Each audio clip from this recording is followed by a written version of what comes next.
Buenos días chicos, a modo de continuar dentro del desarrollo de nuestro contenido programático en la cátedra de técnica operatoria, hoy estaremos desarrollando los principios de la asepsia quirúrgica, específicamente los conceptos de asepsia, antisepsia y esterilización. Como antecedentes históricos, tenemos que ya en la antigüedad, ya mencionado incluso en la Biblia, se realizaban el flameado de los instrumentos, es decir, el paso de algún instrumento utilizado para el procedimiento quirúrgico a una fuente del calor, la acción de la flama de manera directa sobre dichos instrumentales. Así también, médicos egipcios y chinos empleaban la utilización de la brea como tratamiento de las heridas.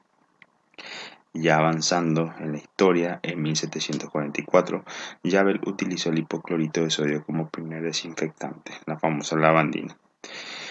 1847, Ignaz Semmelweis, un obstetra muy famoso de aquella época, introduce el lavado de manos con un producto denominado ácido carbólico, que son los contenidos de los productos fenólicos, los cuales él pudo determinar que la mortandad que existía anteriormente, previo a esta introducción del lavado de manos, era de un 30% y a partir del lavado de manos logró reducir hasta 1%.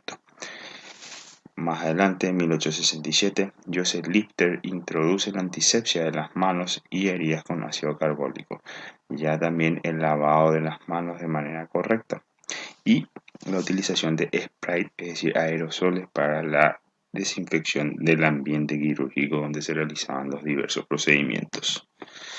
En 1876, 1881, Pasteur, Koch y Wolfhügel dan los fundamentos de la esterilización por calor seco y húmedo a partir del descubrimiento accidental de la pasteurización por el médico francés Louis Pasteur, en donde identificó que el calor producía la destrucción de ciertos microorganismos.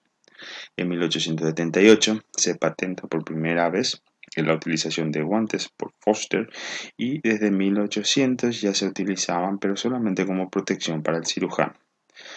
Ya a partir del siglo XX y ya teníamos la utilización en los años 40 y 50, la técnica aséptica propiamente dicha, es donde se implementaba lo que sería la utilización de los paños de campo y batas estériles para el quirófano, esterilización de instrumental de manera rutinaria y la filtración de aire de quirófanos, que hasta hoy en día siguen siendo utilizados.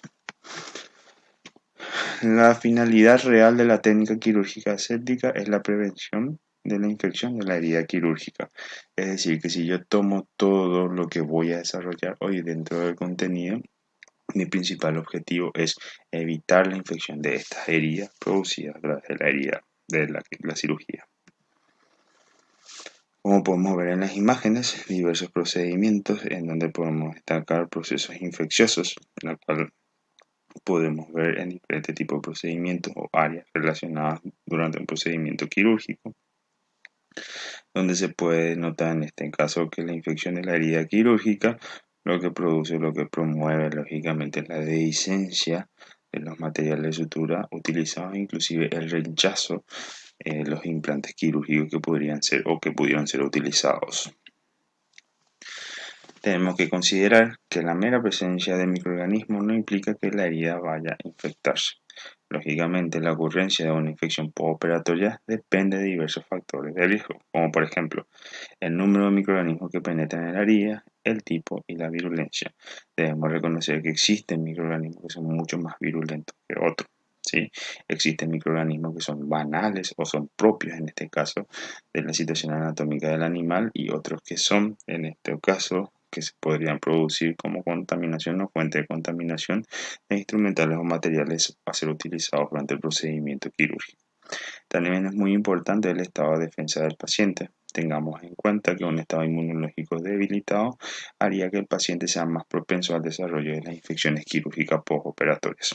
¿Sí? También los factores externos.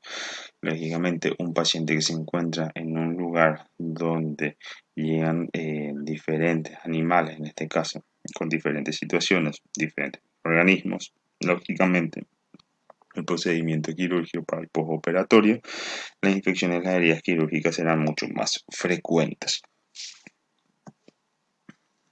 Debido a esto, lógicamente es necesario implementar dentro de lo que sería el procedimiento quirúrgico la técnica quirúrgica aséptica, es decir, el conjunto de estrategias empleadas con el fin de evitar o al menos disminuir en su mínima expresión la posibilidad de que una herida quirúrgica pueda infectarse. Dentro del concepto de asepsia vamos a clasificar en tres grandes ramas o tres grandes partes, que serían la esterilización, antisepsia y desinfección. Tengamos en cuenta que cada una de estas presentan en este caso una particularidad o algunas particularidades de acuerdo a la zona, sitio o de acuerdo a los tipos instrumentales, el cual uno va a utilizar, materiales, etcétera, etcétera. La esterilización de por sí, la definición clásica, la adecuada en todos los libros y la que conocemos normalmente, es el proceso por el cual los elementos quedan libres de microorganismos, incluso de esporas. Tengamos en cuenta que las esporas son las formas más resistentes de los microorganismos bacterianos. Una definición estadística, la cual es de mayor importancia teniendo en cuenta que a partir de los valores estadísticos, donde se sacan resultados positivos o negativos, decimos que es un producto que se considera estéril cuando la probabilidad de encontrar unidades contaminadas es menor o igual a 10 a la menos 6 o de acuerdo al margen de seguridad TCA. Con esta definición estadística podemos determinar muchas veces que un material estéril no implicaría en todo momento lo que sería la ausencia de manera completa de estos microorganismos, ¿sí? Varía un poquitito en cuanto a lo que sería la definición clásica y son conceptos adaptados hoy en día en lo que sería la cirugía veterinaria. Pero es importante tener en cuenta ambas definiciones.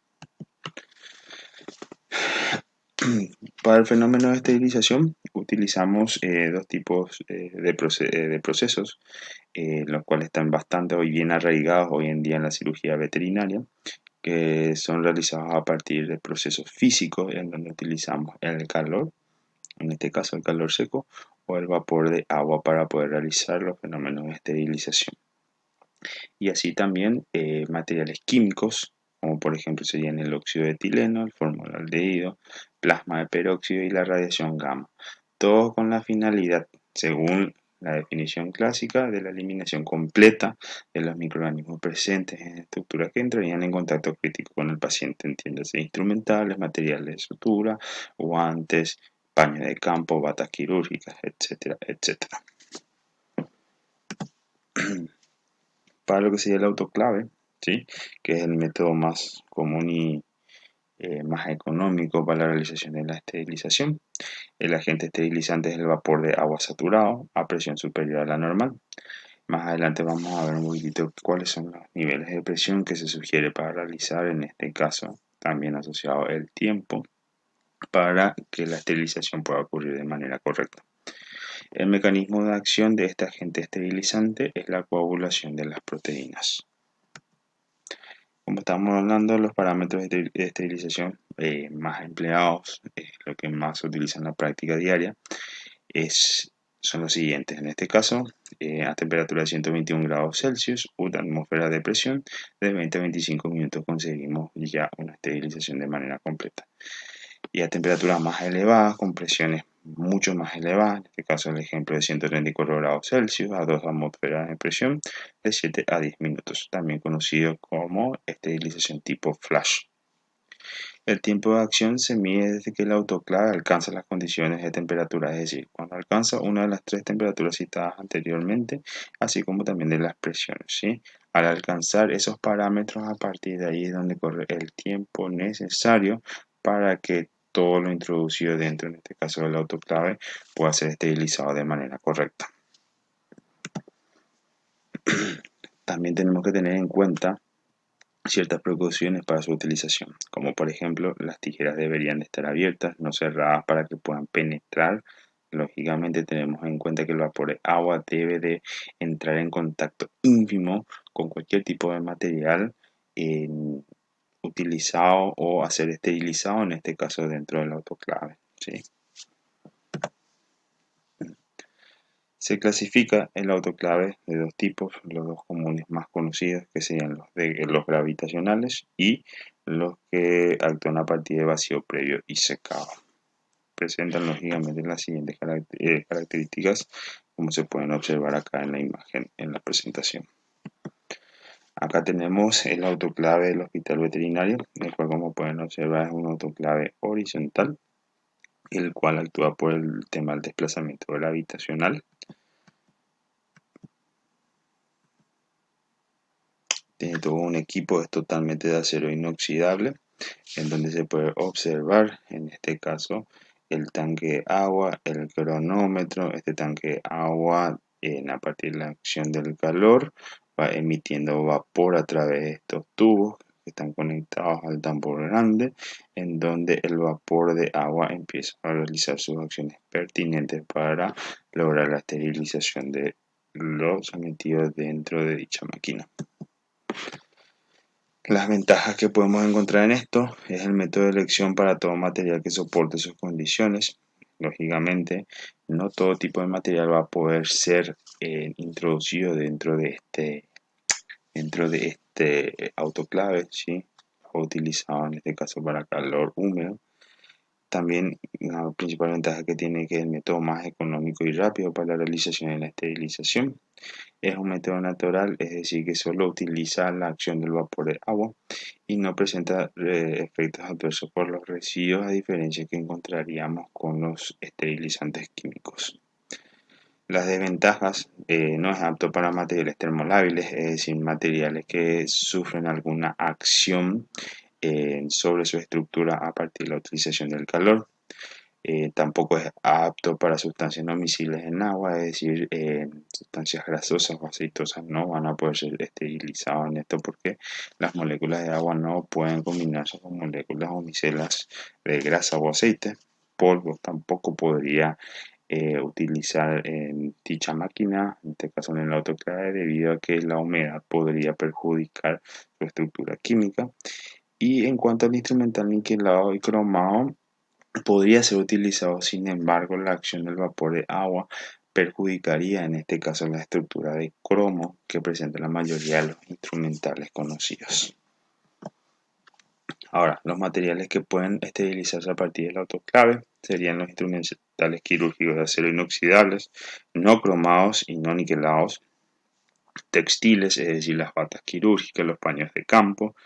El vidrio también es o podría ser utilizado en este caso a través del autoclave. Soluciones acuosas, lógicamente pues son miscibles en agua, y todo material cuyo fabricante lo certifique. Es muy importante tener en cuenta eso. Para lo que sería el calor seco, a diferencia del calor húmedo producido por el autoclave, el agente esterilizante es el aire caliente, y el mecanismo de acción difiere en cuanto a lo que sería el calor húmedo, en donde lo principal acá es la transferencia de energía y la oxidación de los microorganismos presentes en cualquier material introducido dentro de la estufa, en este caso producido por el calor seco. Lógicamente tenemos que tener ciertas precauciones, y ellas son el material limpio y seco. No podrían introducirse materiales húmedos debido a que con la acción del calor esto podría provocar manchas al instrumental o a cualquier otro material que sea introducido dentro de dicho horno o dicho de la máquina que produciría esterilización por calor seco.